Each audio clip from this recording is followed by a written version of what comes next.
So they often come to me and ask about, different situations and oh, they didn't know it would have been like this, X, Y, Z. So that's one of the reasons for me writing the book, because I trying to focus on the new teachers and let them know that yes, you would have been through college, university, you finish your teaching degree. But when you go into the system, then you go into the school system, well, especially in the Bahamas, I can speak of in the Bahamas, because I've never been in the high school system in the United States, but I can speak about our system. When you come in the system, it's something totally different from what you would have studied in college.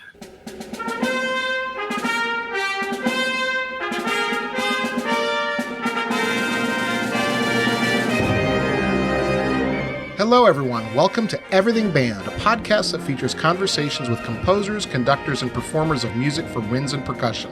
My name is Mark Connor. I'm a composer and educator, and each week I have the good fortune to speak with and share the stories and wisdom of musicians and leaders in the band community.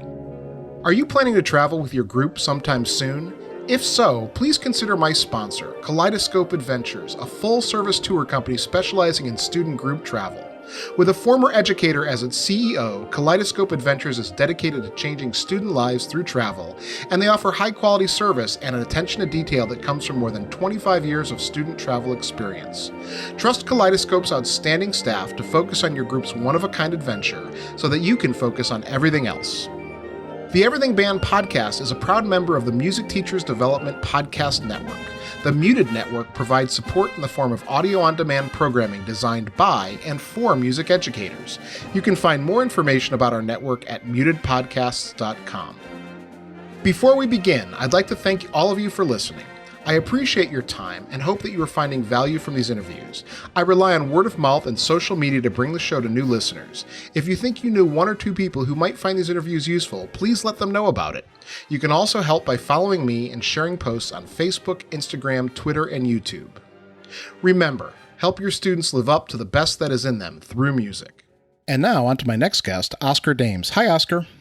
Hi, Mark. How you doing? I'm doing great. Oscar, I'm really pleased to have you on the show. I'm going to say for my listeners that I received an email about you and a book that you've written and a request to be on the show. And I don't normally do this, but I really, really love your story. And I really am happy to have you on the show to bring a different perspective to my listeners who mostly listen, to what they know. And this is going to be a little bit outside their comfort zone. So I'm really happy to have you. Glad to be here. Oscar, can you introduce yourself for everyone? Tell them who you are and what you do. Yes, my name is Oscar Dames, and I'm a music educator and director in the Bahamas, in Nassau, New Providence, Bahamas. And for those of you who don't know where the Bahamas is, if you look at the world map and you find Florida on the map, and you look, say, southeast of Florida, you would see the islands of the Bahamas right there. And the Bahamas is a small country, about 500,000 persons. And the country is made up of over 700 islands and keys and rocks included in that. But we only have 31 of those islands are inhabited with persons. So I am living on the island of New Providence, Nassau, New Providence, which is the capital. It is the capital of the Bahamas, and this is where the majority of the populations live. So, Oscar, let me ask you just a quick question for my own personal curiosity, and some of my listeners may already know. But if you have a job on one of the smaller islands and you wanted to get around, what's the most common way? Is it ferry or airplane? How do people get around the Bahamas? Okay, for the majority of the islands, moving from the capital, which is Nassau, to what we call the outer islands or the family of islands, you can catch a plane. Some instances you have to catch like a small charter plane because the airport may not be as large to accommodate the jets. But you could catch a plane, and some persons actually would catch what we call the mail boat or the fast ferry to get to the island. Now, for a teacher that is moving from the capital and going to the family island, they would ship their their resources. They will ship their resources on the boat, on the mail boat, and if they have a vehicle, they would put it on the boat, and then they would catch the plane over. Or sometimes some may choose to go on the fast ferry with their vehicle. It all depends on the island they go into and how far away the island is. But you can get there by plane, and then when you get to the mainland, some of the islands they have adjacent keys. So once you get on the mainland, then you still have to catch a ferry to get to some of the smaller islands. You see, so it all depends on where they're going. And the Bahamas, like I say, 31 of the islands are inhabited. So therefore, you have students, you have schools, some mainly all age schools. You have schools on these islands, and each of these schools they must be catered to. Okay, they must get the same privileges as what we get in the capital, Nassau. So therefore, they try to send a music teacher to these schools also, even though the schools may be small. Some of the schools may be small. You might have 100 persons in the school. So they try to give them a little of everything what we experience in the capital. Sure. So what do most of the schools, they're just general music teachers, or what type of, is there choir and band at many places in the Bahamas? Okay, let me just explain how the school system is in the Bahamas first, and then I will explain how it sets up with the music teachers. So we have what we call primary school. Primary school, it goes from grade 1 through 6. And then we have what we call junior schools. It goes from 7 to 9.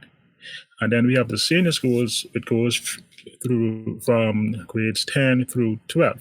Okay, now that's the general setup. Now, when you have the family of islands, which is the smaller populations, they mostly have all age school. So they actually goes from grade 1 all the way up to 12. They have all age school.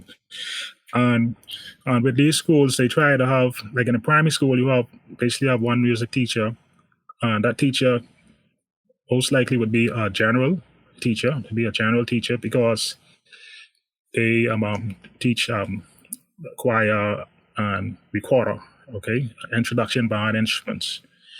And then in the junior schools, grade 7 to 10, is when they may start, once the resources are available. Again, you have 1 or 2 music teachers, depends on the size. They would start the band, a band program, or they might have a choir again. And then they have like handbells or chimes for the lower levels. And then in the senior school, again, you have the band program. And this is only where the resources are available, resources in terms of equipment and also in terms of manpower, because we don't have that much band teachers. We don't have that much band teachers to go around to all of the schools. Okay, so some of these teachers, they may only be able to do general music or choir or some just keyboard.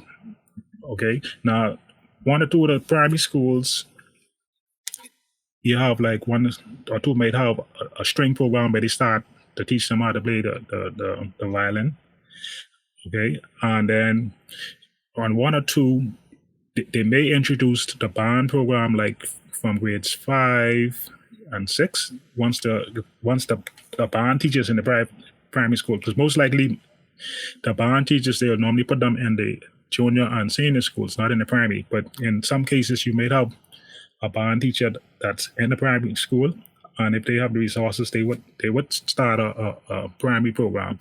Okay, so it depends on the area, the children lives in. Depends on the area. They would move from primary school, and then they'll move to the junior school that is in their area. Okay, so it's not necessarily that, say you do you start a band instrument in the primary school, and then your junior school that you are scheduled to go to, is not necessary that they're going to have a band program. You see, and then from junior school you might do band, and then when you go to senior school, you may not have a band program. You see, it all depends. It all depends on the availability Okay, it doesn't carry straight through. You see, so that is a challenge in terms of development and with your band students, because by the time you get them to a certain level, they move on to another school, and then that school may not have a program. And then you would have a lot of persons, like if you're in a senior school and you have students come to you, a lot of them would be, first time music students. So you have to start all over again. You see, so it's almost a system where every year you basically got to be starting over, unless you have a good program like working with the community. Like myself. We'll get into that later, I'm sure. But myself working in the community with the community bonds, I have students that are coming from the community, and because I work with them from primary school in the community, they tend to come to me. The school that I taught at, they tend to come there. You see, even though their school might say they're supposed to go to another school, they may come to me because they know I am there. I am teaching band, and I would have started them off in the band, and they want to continue. So, a situation like that is what helped my band program to benefit. Wow. So this is really interesting to me. So this means that when you teach secondary school, what we would call high school here, you basically have to be able to start beginners, and you've got to be able to roll them into your program no matter how far along they are. But do students change schools? Like if they finish primary school and there's no instrumental music, do many students look for instrumental programs, or is that something that just doesn't happen? Yeah, they do look for instrumental programs.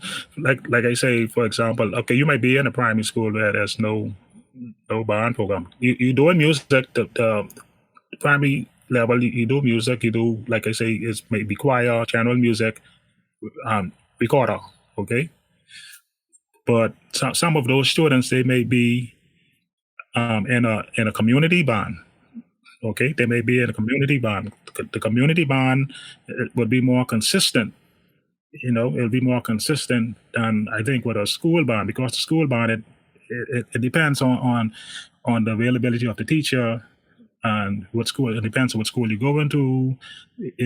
So the community band is more consistent. So you could start as in primary school a community band, and you would want to go to a school that has a band program so that you can continue.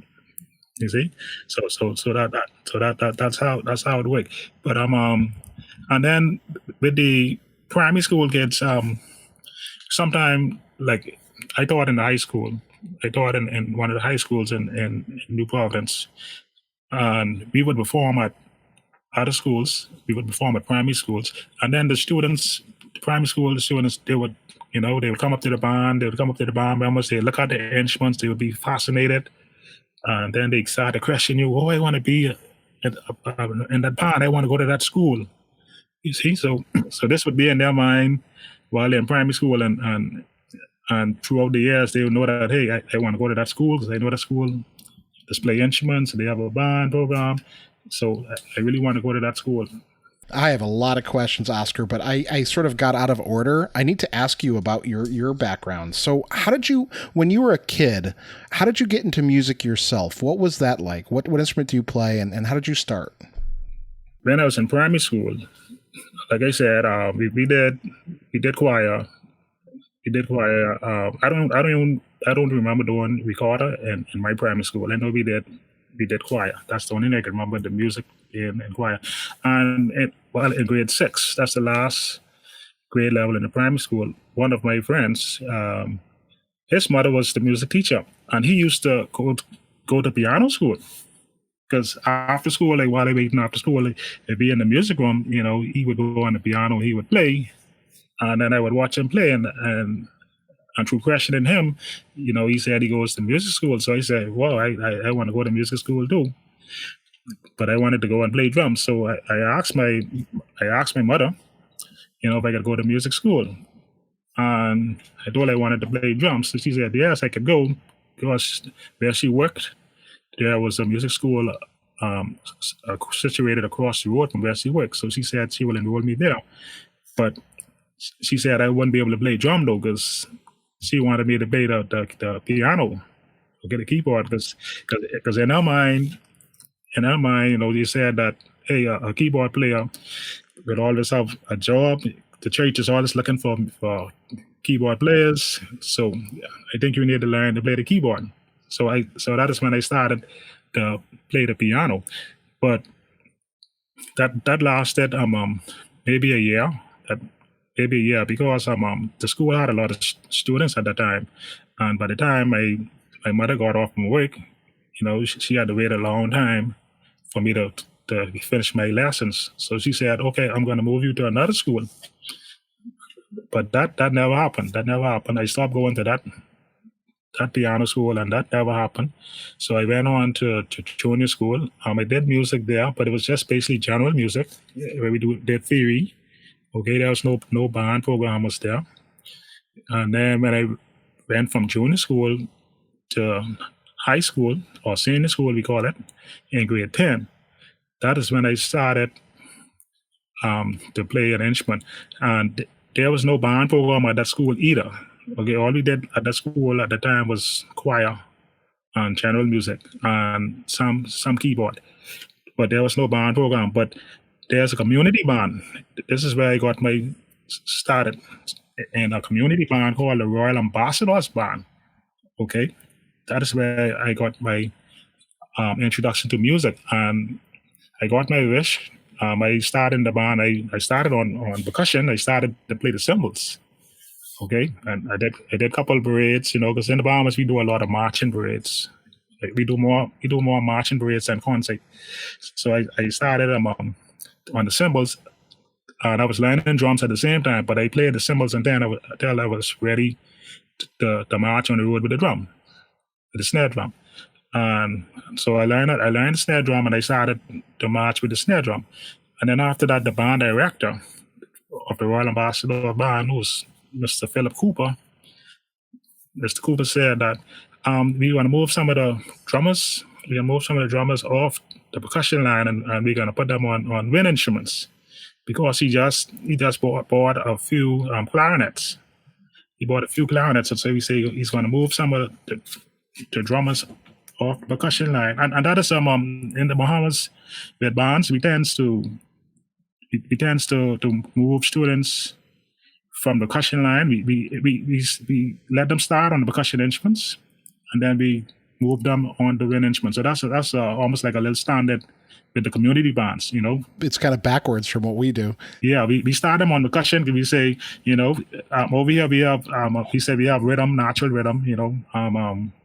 With our culture, we have natural rhythm. If you put a bucket or a bottle in a child hand, the first thing they're going to do, they're going to start beating it. Okay, that's the first thing they're going to do. So that rhythm is in us. So we tend to start off. Everybody start off on percussion, and then they move you on to wind instrument. But moving back to my story. So I went on clarinet after the band director said he's going to move somewhere. So some of us from the drum section, we went on clarinet, and we learned how to play the clarinet. So that is where I started to learn the clarinet. Now I learned the basics on the clarinet. My band director was a brass player. He was a trumpet player, but he taught us the basics, and we just learned, from the books. The books we used back then was the First Division Band Merit book. Back in the day, most everybody in the Bahamas, that's what they used to use. Before the internet and all of that, being able to order sheet music and all that, it wasn't as easy back in the day. So everybody basically used the First Division Band Merit back then. And that is what we started on. And I learned how to play the clarinet then. And I was playing for years, marching with the band. It's a community band, and basically it's more affiliated with the church. So we did mostly gospel, played mostly gospel music, where we march and played gospel music. And then in school, while in grade 10, my music teacher there at the time, he knew that I was playing the clarinet. So he said, he wanted me to accompany the choir sometime, with my clarinet when the choir performs. So because we didn't have a band program then. Now a band program was at that school years before. So, like as I explained in the beginning, sometimes you may have a program, and then the next year, if the teacher's in there, you may not have a program, and then a years down the line, you might have a program again. So that's how it is. Depends on availability. So it isn't a consistent thing. It isn't consistent that we're gonna have band straight through to the years. So by the time I got there at that school, there was no band program, but I played the clarinet and the community band. And I was playing the clarinet in the community band. And while in grade 10, I did some music classes, and some music exams. Now, in the Bahamas, we do exams, what they call the Royal School of Music. I'm not sure if you're familiar with the Royal School of Music exams. I know they do it in Canada, but that's an England-based exam. So we did I did some exams and theory exams, like grade 1 and 2 level. While I was at the senior school, I started doing exams there. And while in the youth band, the Royal Ambassador band, I started to do a few practical exams and to play in the clarinet and started to do exams. But even then, I didn't take it serious. It was almost like a recreational thing. To go to band with your friends, have fun, play music, we march. That was a more of a recreational thing. Now when I graduated from the school in grade 12, I graduated, and I still was playing the clarinet, and I joined the Royal Bahamas Defense Force. Okay, so I spent 14 years in the Royal Bahamas Defense Force. Okay, so I joined the Defense Force, and the Defense Force, they had a voluntary band where they came together when they had like a special event to play for. They came together maybe once or twice a week, and they played, they learned a few songs, maybe 1 or 2 military marches, and a couple hymns. It all depends. The function was that they got together, and that's what we did. But eventually, about 5 years while I was on the Defense Force, they basically started, after that, they started a department. So they started the official Defense Force band, and it was a department. So that is what we went to work to do. We just went and we did band. They started the program, and we were the official Defense Force band at that time. So this is when I started to get the instrument more serious. Okay, because before then I just was playing. I didn't learn the full mechanism of the instrument at that time, and because I did a few exams before, the band members, the Defense Force band members, I used to help them out with their theory and started to introduce them to the exams because I did it before, right? And so doing this for a while, I say, well, I probably need to, I'm teaching now. I think I need to go to college and try to see if I can get some kind of a degree inside this thing, because this is what I'm doing. So I went to the College of the Bahamas, and I did the associate in music. Okay, I did the AA degree in the music, and this is where I really started to take the instrument serious. So I learned about the instrument. I learned about the mechanics of the instrument. Because a lot of keys on the clarinet, they were there. I thought they were there just for pretty, cosmetic. But I didn't know that, hey, you got to use these keys in combination with each other to get alternate notes and all that stuff. So this is where I started to learn on the clarinet on a professional level. Okay, on a professional level. And then so I did the AA degree, playing the clarinet, did some piano. We had to do piano as a part of the course. And then from when I completed the A, I said I might as well continue on and do the education degree. So then I enrolled in the Bachelor's of Education degree. So I did the Bachelor's of Education with a concentration in music. Okay, where we had to do our teaching practice. Yeah, I had to do my teaching practice and all of that. And I still was on the Defense Force while I was doing this. Still was on the Defense Force, and I did that degree. Still playing the clarinet, still doing a little bit of arrangement and theory and piano, but we didn't have the at the time we didn't have like the woodwind methods, brass methods, percussion methods. We didn't have those yet. We just did the piano, main instrument, choir, and band. So I did that, and then I completed the Bachelor's of Education in the with the clarinet as my principal instrument. And about a year after that, the college, they said they needed somebody to teach applied clarinet for the upcoming music majors.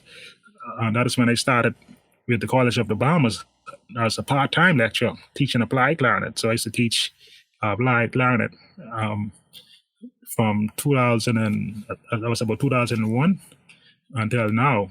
Okay. And so still was on the defense force. And then again, 2003, I said, I'm doing this education thing now. I am teaching. I was teaching the band members, teaching in the community because I still was a part of the Royal Ambassador Band, the community band that I started with. So I was teaching the band. And I said, you know what? I think I can make a better contribution if I go into education full time. So I transferred from the defense force into education. So I transferred over. Yes, I carried my years over. And then in education, they placed me at as a band director, as a band teacher. They placed me in the high school. Okay, they placed me at a high school, which is called C.R. Walker Senior High School.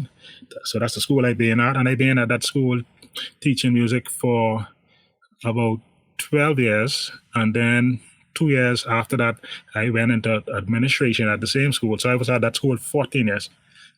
And so I started the school. It had a music program. It had a band. It had a concert band at that time. They never had a marching band, but they had a concert band. They performed, just maybe like a special assembly, or they didn't do that much performance because, like I say, resources was kind of limited and the program was small. But when I came there, because of my experience, and by then I was doing a little bit of instrument repair, because in the Bahamas you have to be a jack of all trades. You have to be a jack of all trades, especially when you're in this band thing, because the resources are not there. And we don't have instrument repairman. We don't have an instrument repair store to say, okay, we can take the instrument too. So you had to learn these things for yourself. What teachers would normally do at that time, during the summers when school closed, they would pack up all of their instruments and then they would take them to the United States. And they leave them there to repair, and then they bring them back before school opens. That's what normally used to happen. But I learned how to repair. I'm playing around with my own instrument, learning how to repair instruments. So once I got into that school, they had instruments there. A lot of instruments wasn't working, so I said, you know what, I'm going to fix these instruments. And I was able to get more instruments up and running. And then I was able to get more students to come to the band. And then I started the marching band after that. Okay, so once I started the marching band, and I got some resources from the band, my community band. I used some of the resources there to make sure I get the band up and running. And once they saw that, everybody was excited. Oh, we have a marching band, school of a marching band. But I told them, yes, but we still need resources to make this thing work, because I'm using borrowed instruments now to make this thing work. You see, so that is how my marching band started at the school. Okay, and so we did marching band, we did concert, we did like our music. One of our music genre is called Rake and Scrape, and then our festival music is called Jonkano. And Jonkano is a major festival in the Bahamas, and you have almost 100% of the students. They are interested in Jonkano. We did a lot of that, a lot of Jonkano music. Okay, we did the small ensemble. Would be the Rake and Scrape. That's like the little folk. That's more the folk music in the Bahamas. So we did mostly marching, like how in the States you might have marching season, concert season. We basically march straight through year round, because anytime Anytime somebody wants a band to play, maybe a little festival or a little church service or a little church march or a little funeral, they'll ask for the band to perform. So we basically march straight throughout the year. We don't have what we call a marching season, a concert season. No, the straight through.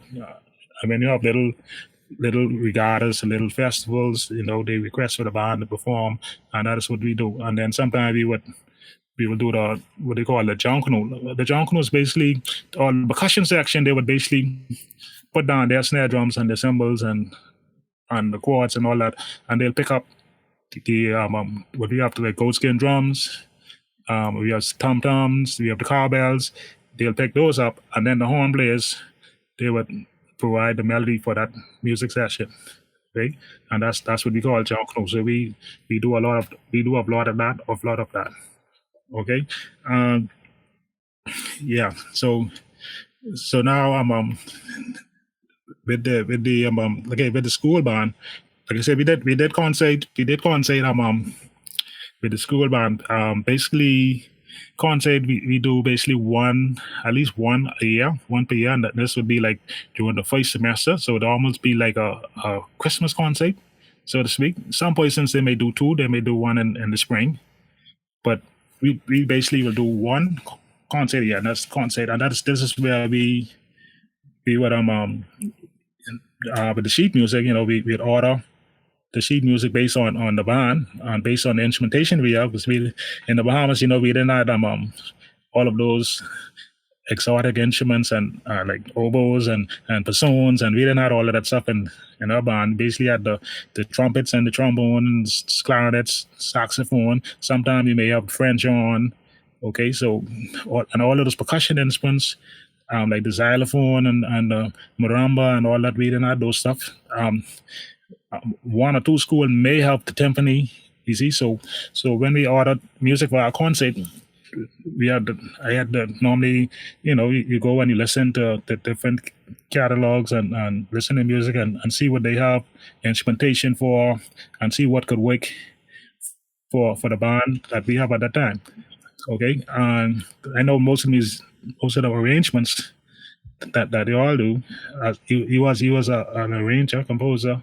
Most of the arrangement is basically for the full complement, and sometimes your arrangements would have arrangement for instruments that we don't even have. You see, so we'll have to make an adjustment. You might have to transpose one part maybe for another instrument to play it, and you wouldn't get the full effect of what the arranger or the composer would want. Okay, because we have to make some adjustments with the music based on what we had. Okay, that's how it was back in the day. Can you give me an example of like what kind of music you would play maybe in your last couple years? Like, do you remember a piece or two that you played? Okay, yeah, I'll tell you some of the stuff that we did. But for the marching band, because of our culture and our music, like I say, our music basically is jonkono, Reagan straight. Okay, that's our music. And so anytime we have a marching band, we play that style, our style music, which will be jonkono. Okay, because that is what the audience want. That's what the people want. That's what they enjoy. So if you do anything else, they may not enjoy it, and they might say, "Oh, the band didn't play good because he didn't play the type of music they got." So anytime we march in, we would play our genre of music.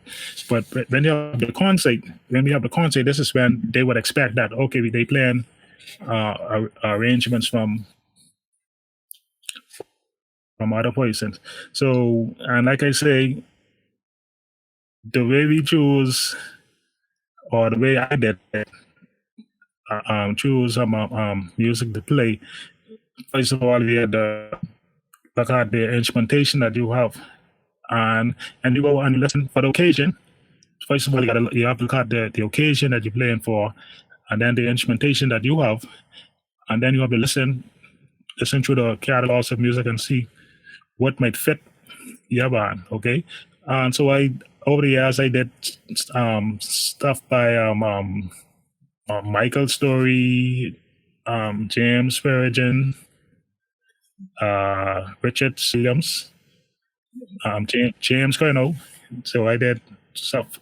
They're some of the persons I would have ordered music from.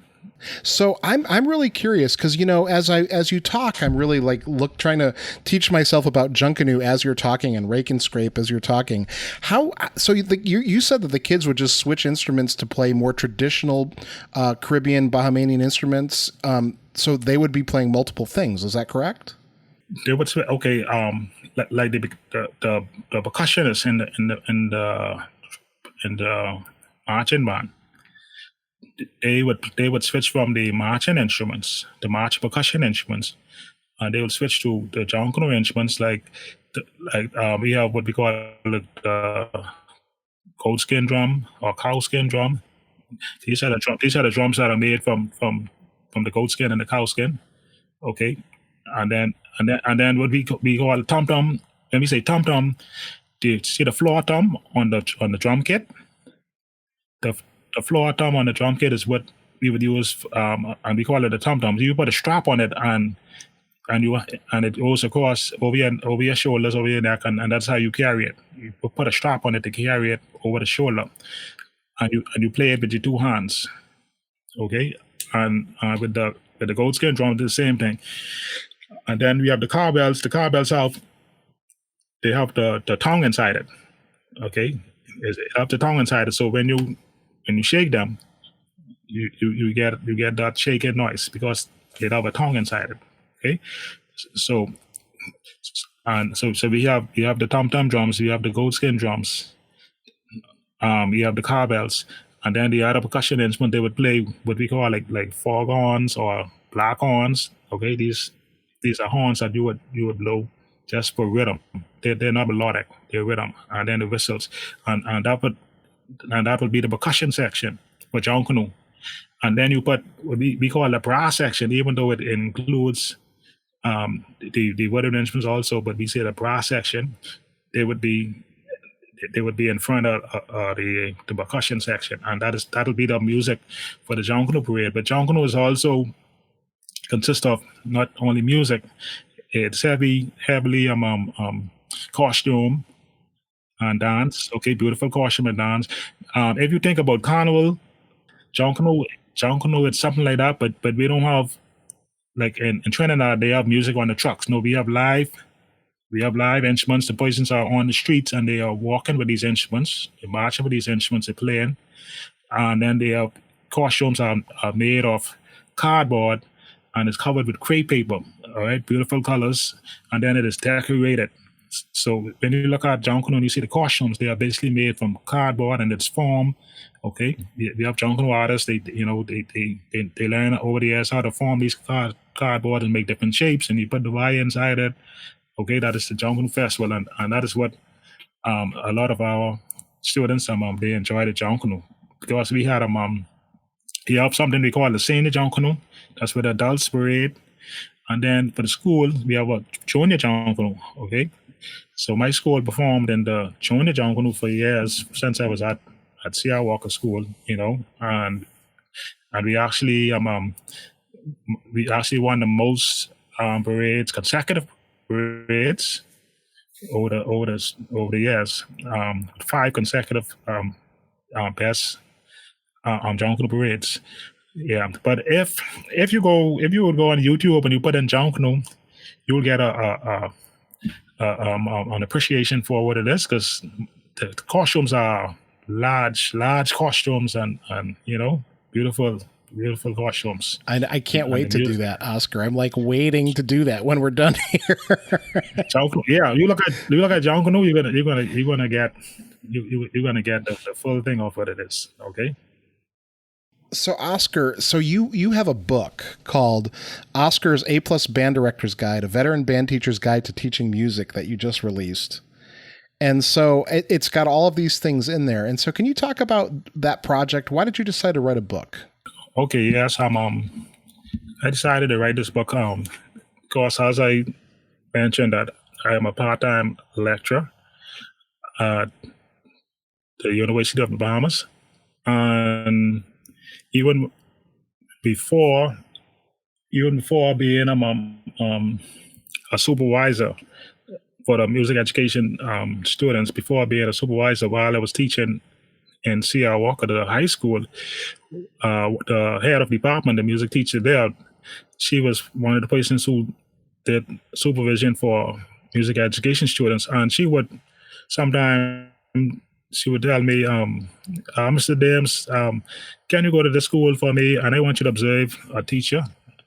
I want you to observe a teacher, and I want you to give me your feedback and your recommendations on the teacher. So that is how I got into that, and I did it for a couple of times. And I guess eventually, when they needed somebody to college, because I did it a couple of times, then they started to call on me to be one of the supervisors for music education students. And we would have the teaching practice students come at our school. They would come to school, and they would teach. We would supervise them. And they would ask me a lot of questions on being a teacher and how to go about doing various different things. And I thought it fit that, hey, I need to put this information in the book, because a lot of them come from college with their teaching degree, but then there's still a lot of things they need to know that you don't learn in college. You don't learn in college. You learn this when you get on the job site or in the fields. When you get there, this is when you started to learn these stuff. For example, when you reach a school, number one, you're gonna have a problem with resources. Okay, no music teacher I talked to in the Bahamas told me that they have all the resources they need. Maybe only one would tell me, yeah, they have everything they need. But anyone else, they would say, oh, they short in resources, they need this. So we can't do the bond program because we don't have this, we don't have that. Okay, so when I wrote the book with that in mind, and trying to help these new teachers to show them how to go about overcoming all of those challenges. What to do when they don't have resources. You have to communicate. You have to work with the other fellow teachers who may have that you could use. You could work with the community bonds that may assist you. When they put you into a new school, they may not place you at the level that you want to be at. You might want to be in a junior school. You might be a person who would like to work with grade 7 through 9, but they may put you in the senior school with the oldest students. How do you deal with that? So this is the kind of stuff I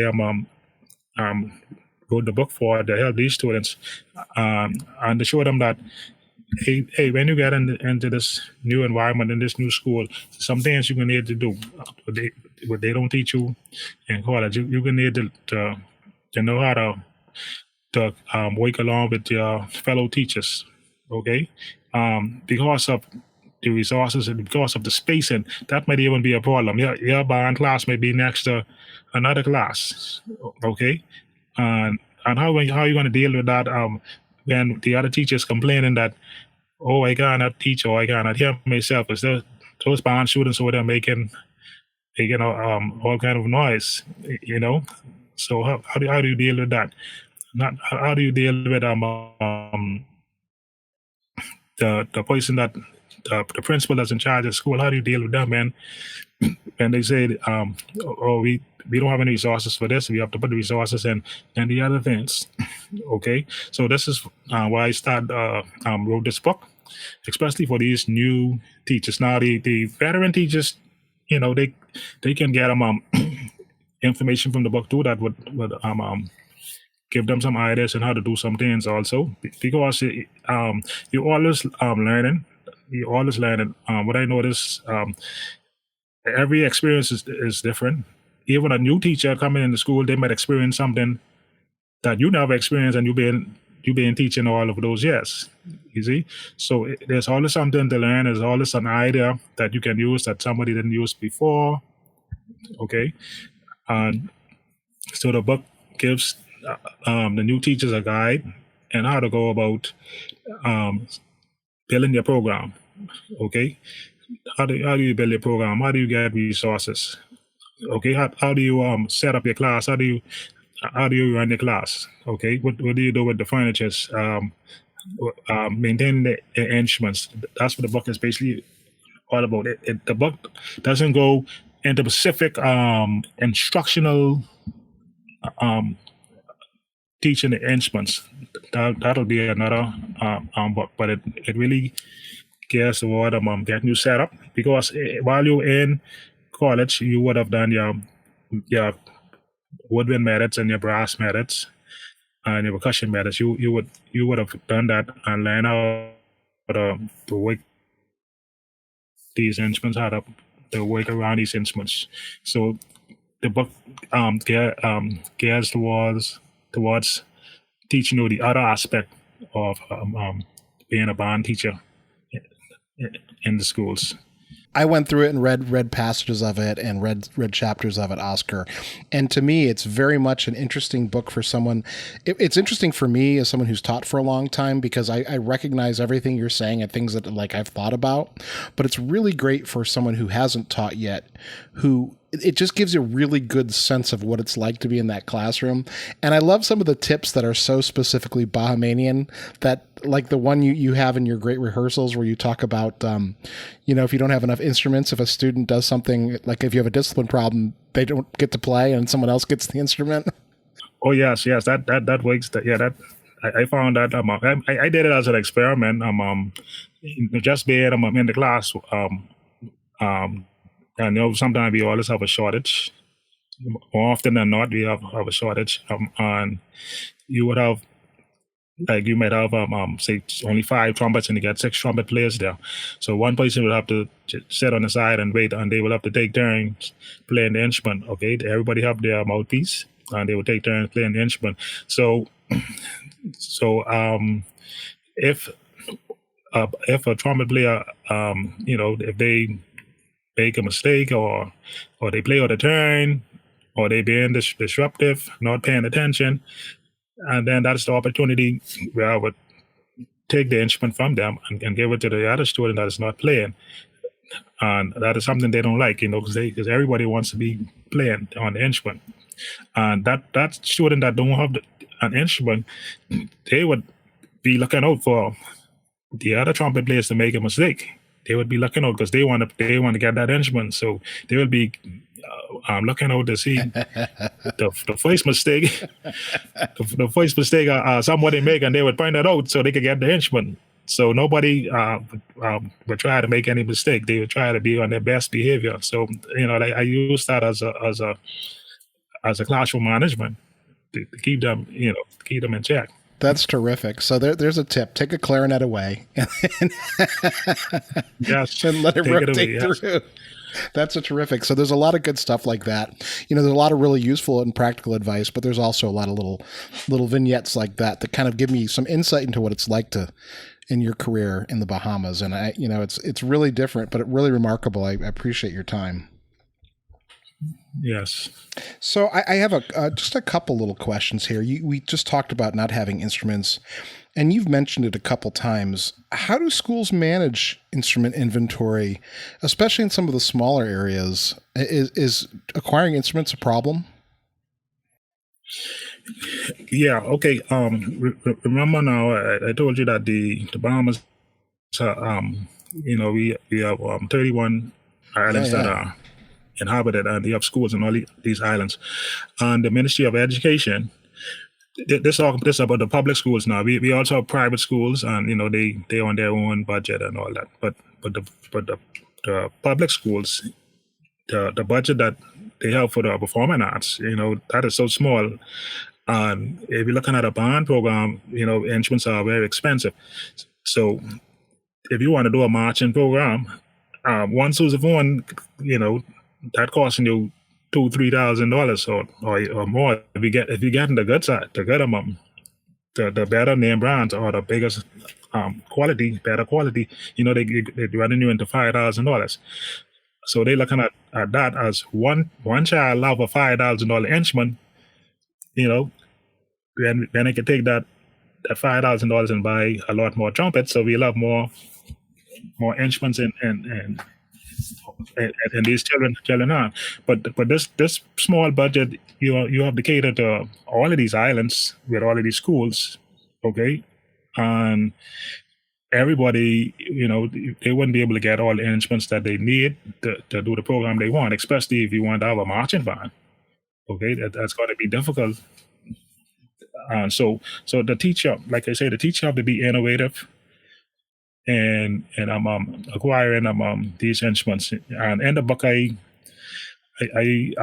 list out a number of stuff that they could do to help to acquire these instruments that they need. The different they could do different different fundraisers. Okay, different fundraisers. Sometimes we have little performances that we can play for, and from those performances you would get a little stipend, so we could use that to purchase instruments. You could use like your parents association. You could get them to form a committee, and they could do a number of fundraisers and initiatives that they could go around to the various businesses and ask for donations for instruments. Okay. With my background in the community band, I'm well known in the community band. So sometimes if I have a shortage of an instrument and I know the community band they have it, I am able to go and if just borrow the instrument just for for a time period. Okay, so that having that good working relationship also could assist you in acquiring the instruments you would need. Okay, but it's a lot. I mentioned some more pointers in the book that you could use to acquire the major instruments. But the overall budget for the performing arts, it isn't, it is very small, and it really cannot do what you need to do if you want to buy instruments for these bands. Like I said, if you want to have a decent concert band, you got to have all your percussion instruments. You got to have your timpani. All of the sheet music that we purchase, they have timpani in it. But we never have timpani to put, to play this music. All right, so, and some of them have the bells. Okay, the glockenspiel, the xylophone, marimba. We don't have those instruments so we have to use what we have to make it work. Now, one or two schools may have them. Okay, one or two schools may have them. One or two of the larger schools, they may have them, but the majority, I'm speaking for the majority of the schools, yeah, they don't have that kind of stuff. So they'll be happy just to get the basic instruments and get an instrument inside these children's hands, so at least they could get a start. Because a lot of our students, once they get on the instruments, they take it serious. They use that opportunity to get scholarships. We have many students on scholarship and music scholarship in the United States. I have some of my students. They are actually teaching music in the United States now to some of the schools. Okay. Yeah, I have some of my students that teaching in the United States. Some of my students, they are playing in the Royal Bahamas Police Force Band. They playing in the Royal Bahamas Defense Force Band. They playing and now we also have now the Department of Corrections. They also have a band now, so they have students who pass through all of them, and they're playing in these bands. Some of my students, they have their own band. They have the local pop band that they play. And then a big thing in the Bahamas is the community bands. Okay, the community bands is a big thing here. I work with what we call the urban renewal band. This is a big thing because we introduce students on instruments like from as young as 7, be able to introduce them to instruments and be able to take some of these students to the United States. They travel, perform. We had the band played in the Washington DC 45th annual St. Patrick's Day parade. They played in the 36th annual children's healthcare grade in Atlanta. We had them in the Martin Luther King grade in Tampa. So we try to give them a little exposure and experience, so they will see that what you are doing here. You have persons all over the world. They're doing what you're doing, and they are doing it at a big level. And if you take it serious, this is where you can go. And it's a good experience because some of the students, like I say, it's the first time they travel. Some of them, it's the first time they've been on a plane, the first time they travel, So that's a good experience working with these community bonds and giving them that exposure, let them know that we give them a little college tour. Sometimes we take them either like the Platoon Cookman, they do college tour, and they interact with the college band members, and then they would see some of their fellow Bahamians in these bands, and and that's sort of motivate them, show them that, hey, you take this instrument serious, it can take you far. Okay.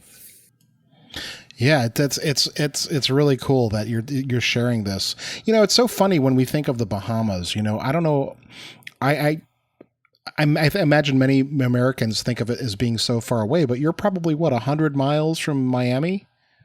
Yeah, about 100 miles. Now the closest island to the United States would be Bimini. That's less than 100 miles. That's less than 100 miles. If you go out, perhaps if you go out on the horizon of Bimini, you could probably see the glare or light from the United States. Oh yeah. So, now that I look at the map, yeah, sure, it's probably 30, 40 miles. Yeah, so it is close, and we are so close. They normally say if the United States sneeze, the Bahamas will catch the cold. That's how close it is. Yeah, we are heavily influenced by the United States. Like I say, we most of our students, when they go to college, university, they go to the United States. Like myself, I did my master's degree at Wanaka College in Chicago. All right, so we tend to go to the United States to further our education. Hey there, everyone. My name is Ann Molesky, and I'm the host of the Anna Krusick Podcast, another podcast in the Muted Network. It's my mission to help music teachers be more purposeful, sequential, and joyful in each and everything they do as teacher musicians. Join me every Thursday as I share tips, tricks, and meaningful conversations with other music teachers about how to make the general music classroom more intentional and impactful for both you and your students. Oscar, at the end of every interview, I ask some questions of all my guests to kind of get some of their answers. And so I mentioned to you before we started that, answer these in your experience. Don't try to imagine what my listeners want to hear, okay? All right. So, Oscar, in your career, I don't know how much competing you've done, but where do you draw the line between healthy and unhealthy competition? Okay. I think with the competition, in reference to competition, I think competition is good as long as it is benefiting the students. When the students stop from benefiting, then I think that's when we get into problems. But competition is good. Like I mentioned, in the Bahamas we have John Canoe, and that is competition based, and just children look forward to that. They look forward to that, so that is good. And competition, it helps the student in terms of them taking the instrument more serious when trying to prepare for the competition. So the competition would force them to play their instruments more and to take the instrument more serious, because all children, all students, they love to win. They love to win, and they would encourage each other to learn the music, learn what they're supposed to do. They would encourage each other because they want to win, and it sort of brings them together. Okay, it brings them together, and then on the other hand, like when we have a band competition, because of the different levels bands that we have. With the competitions, they tend to to because we are so small, and the numbers is not as large in terms of different bands. They tend to put everybody in the same category, and that'll be sort of discouraging or a disadvantage to like maybe the younger bands, and students love to win. Okay, students love to win, and if you place someone in a disadvantaged spot like that, that's not a good thing. That's not a good thing. So you have to make it fair. If it's not fair, then I don't think it should be done. It should be done, and that is where I think it'd be on the negative side. But the positive side of it, I think the competition is good. Oscar, this is a tricky question for a lot of music teachers, but how do you find a work-life balance, or how did you find a work-life balance in your career as a music teacher? I listen to on YouTube. Sometimes I listen to Don Pena. I think the name is Don Pena, and he says there's no such thing as work-life balance. That's what he normally say. And looking at a band teacher, music teacher, I could almost say that is the case for truth. Because in order to be a music teacher or band teacher and to be a good one, you have to take so much of your time away from from your family, away from yourself, and the time must go into these students. Like I said, I'm here in the Bahamas. With me, I have to be like a jack of all trades. I have to be the arranger. I have to be the instrument repairman. I have to be all of these things. And when you go home, either you have a student instrument, you got to repair that instrument for the student, because when you go back to school the next day, they looking for the instrument, and then sometimes because of the shortage of the instrument, you got to make sure that instrument is there in the lineup. So that takes up a lot of time.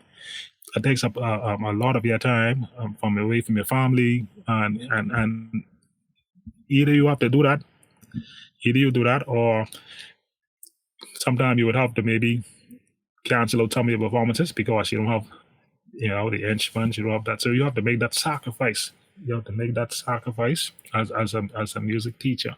You really have to make that sacrifice more than anybody else, I think. So, but there should be, there should be some kind of balance. There should be, but I don't see where, as a band teacher and someone who really wants to be great and to be effective, I don't see where that balance going to be there. The balance could be there. Now the balance could be there. The only way the balance would be there if you have a team. If you have a team to work along with you, and they share the responsibilities, and that way you would be able to have some kind of balance.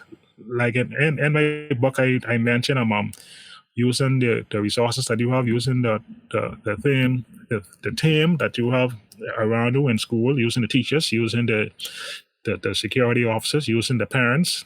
Okay, if you use all of them, it'll make your workload less, and you would be able to concentrate more on just the music part of it, the band part of it. Even use your students, use your student leaders.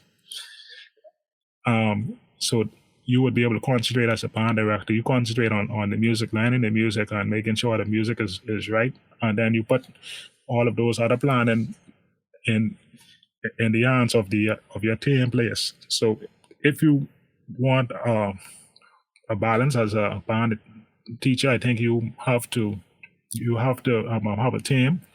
But if you don't have that team, it isn't going to be. I don't see there being a balance if you don't have that team, because there's so many as a band teacher you have to do is so many. Like I say, with the instrumentation, just looking at the score, and you have to play up music, and then the melody is played by this instrument that you don't have. So now you have to go and transpose that music for that person to play that. You see, so all of this is time.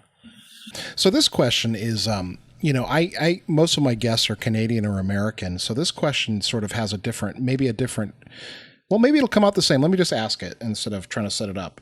What are the challenges facing music education, and how can we best meet them?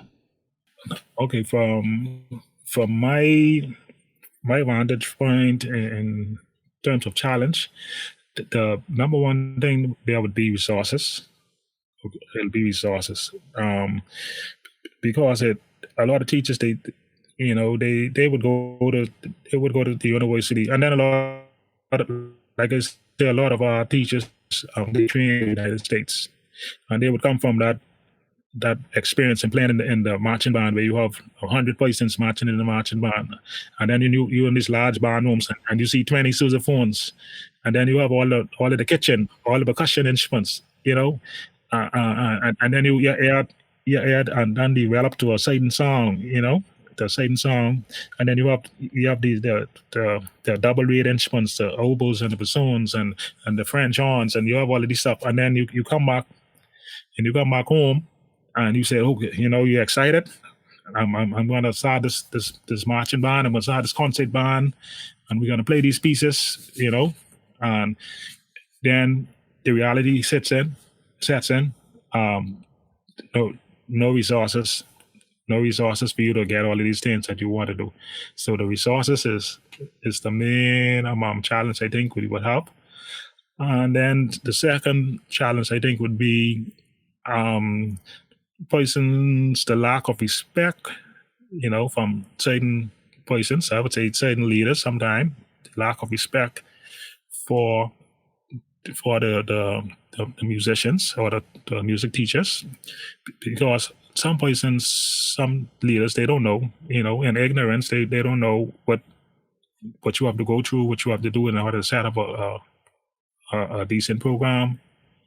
They don't know, and sometimes they would try to demand of you certain things, but they don't know that, hey, we don't have any resources. You didn't put anything towards this. What I am using to make this happen, what you see is happening, is because of me putting my hand in my pocket and spending my personal funds to make this happen. And a lot of them, they don't see this. All they see is the end product, and then they come and make demands on you that, oh, you have to do this, you have to play here, you have to do this, and that's a challenge what I come across sometimes. Okay, sometimes while they're in the Bahamas, you'll come to that challenge, because you want to make it work, and you use a lot of your time, like we spoke about earlier, a lot of your time, a lot of your resources to make things happen, they see the end result, and then they want to make demands, and they're the challenges I would like to mention. Mm-hmm. Yeah, sure. That's pretty similar. I think a lot of American band directors in rural school districts and smaller school districts probably share a lot of those same concerns. All right, Oscar, this is my favorite question of the entire interview. If I had a time machine and can set it to your high school graduation when you were 18 years old, what would you tell yourself? At high school graduation, I would probably tell myself, you need to take this instrument more serious. You have to take your music more serious, okay? Because, like I say, back then it was more recreation. Recreation. You learn how to play. You hang out with your band members. You do some marching parades, and that's basically was it. I didn't know back then that hey, this instrument, it calls for so much, and it and you could do it on such a high level. You could be a professional performer. So I didn't take it as serious back then. So I would probably tell myself, you need to take this instrument playing more serious. And another thing too, I'll probably start to work on some kind of business, from that, back then. Maybe set up a business in addition to what I was doing. Because as I mentioned, you as a band teacher, you use so much of your resources, you use so much of resources. And when you look over the years, the amount of resources you would have put into this, personal resources, you're not where you would have liked to be. would have been, in terms of financial status and all that, because you put so much into these children. Even though it is rewarding when you see your students they teaching and and making an impact in the community. It's rewarding, and then sometimes they'll come back to you and tell you they appreciate you and all that. But at the end of the day, you still need to be financial stable to carry on with your career and your life. So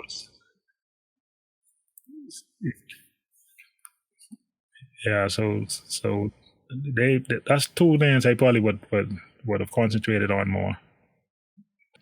All right, Oscar, I asked this question because I used to ask people what their favorite piece of music, and I don't think I got honest answers. So I'm going to ask you this. If you had a choice, what would be the final piece of music you'd want to either conduct or perform? Wow, that's a question I don't even know if I can answer that, because it's a tough one. Because like I say, in terms of choosing music, like I say, what I do, and I guess some other person do it too. You basically go and you search. We don't have a portfolio. I imagine in the United States, you have a portfolio of arrangers, composers. You have a portfolio that you would subscribe to. But what I do basically when I have a concert, okay, what kind of concert is this?